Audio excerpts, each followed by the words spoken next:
Hi everybody, this is Danielle and welcome to my YouTube channel Danielle Style, where we deal with topics from business to style.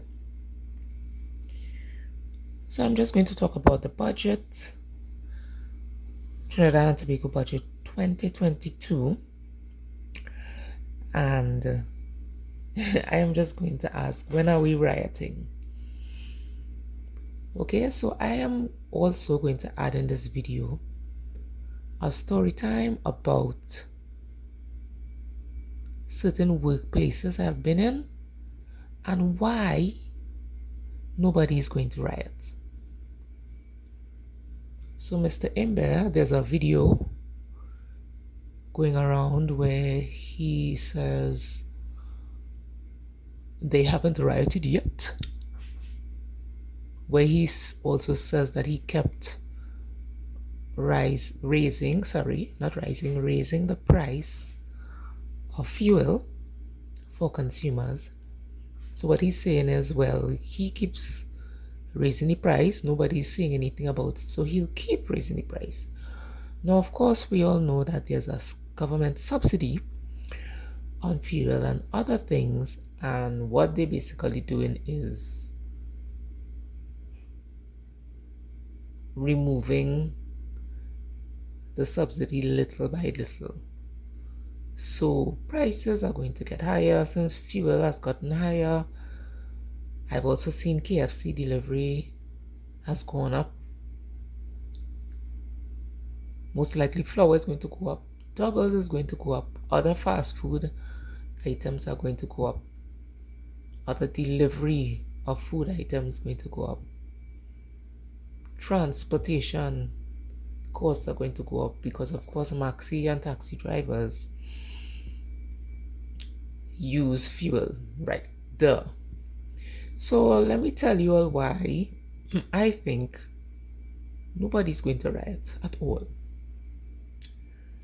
Some of those same people, we are going to get very I'm going to get very factual here. There are a lot of people who are now commenting, for example, on social media, and you'll hear them commenting in public, you all vote for that, you all look for that, which are people who, they know they didn't vote PNM, so they're saying, well, you voted PNM, so that's what you get. Now, unfortunately, no matter what you vote and no matter who is in power, these things will happen. Because if you look, for example, PNM supporters will ignore what happens when the PNM is in power, but they'll keep bringing up what happens when the UNC was in power. Whereas the UNC supporters, they will ignore what happened when the UNC was in power and keep bringing up what is happening or what had happened when the PNM is in power. So this makes no sense. And then people also comment saying left foot, right foot, etc., etc. Then when the UNC is in power, you will see and hear the PNM supporters making comments, etc., etc., etc. So this is my work story time. This is why I think that people are not going to riot. The same people who you would hear commenting, no matter who's in power, when there's an issue in the workplace, they are not going to say anything. Yes, we see the unions and employees, we see them walking up and down, we see them marching, etc., etc., right, as a form of their freedom of speech. But let's say, for example, you are a police officer and you decide to not go to work you decide to not go to work because you want to exercise your freedom of expression, because you want salaries to go up, right? Okay. So you decide to protest. Then the government decides to let you know that you will get some sort of court action whether being arrested or threat of being arrested, because you are exercising your freedom of expression, right? And then some people may become stopped. They be stopped by that, and they will decide, okay, well, we won't be walking up and down the road again, clapping or with placards. And then you might just decide, okay, well, we'll just take the 4% or the 5%. Does this sound familiar? Yeah, it sounds familiar, because when you decide legally to express your displeasure in something, people who are above you, your superiors, work-wise, will do something to threaten you and make you feel as if you will lose your job. And a lot of people think about their jobs, because obviously that's how you eat, right? That's how you pay the bills, etc.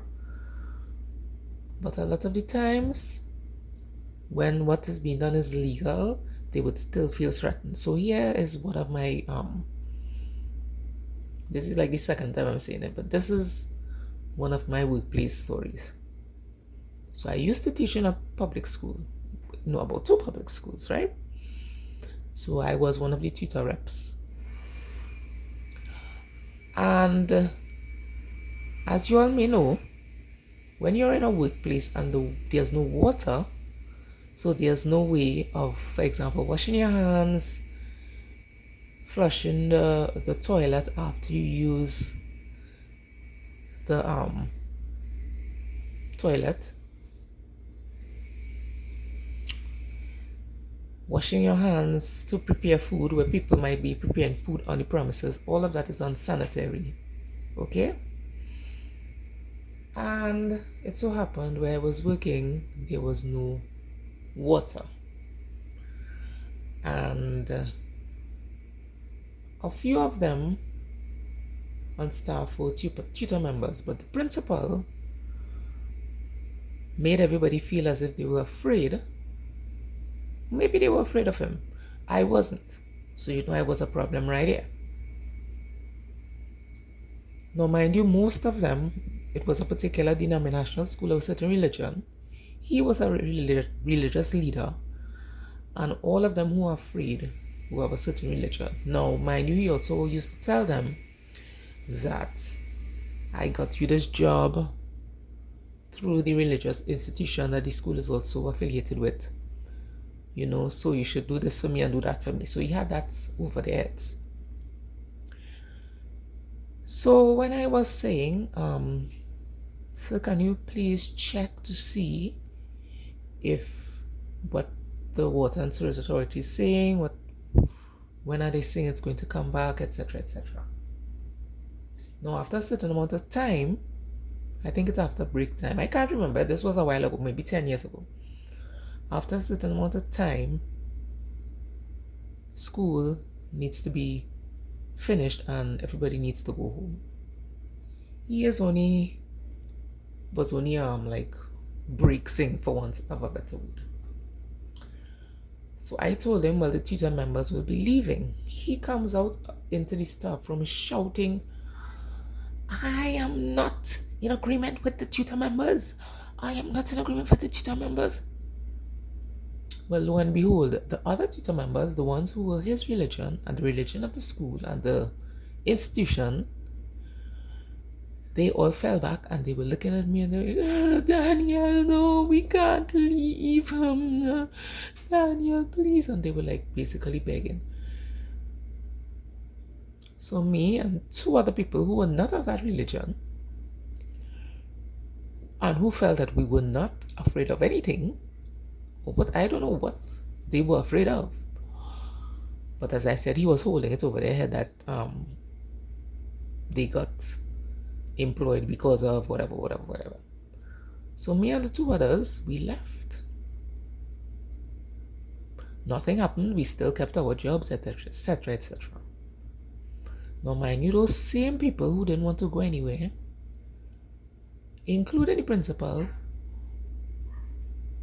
were always making jokes, thinly veiled comments about politics, things like breakfasts. A particular minister said that. So they would say it and everybody would laugh, ha ha ha ha, during staff meetings, etc. And when it was election time, when I went into the office to deliver something to him, he was like, "Did you vote for the lady?" And I said, "Sir, I am not speaking any political conversations." He still continued, "Yes, but you understand that." And he still kept talking. You understand? So, what is my point in all of that?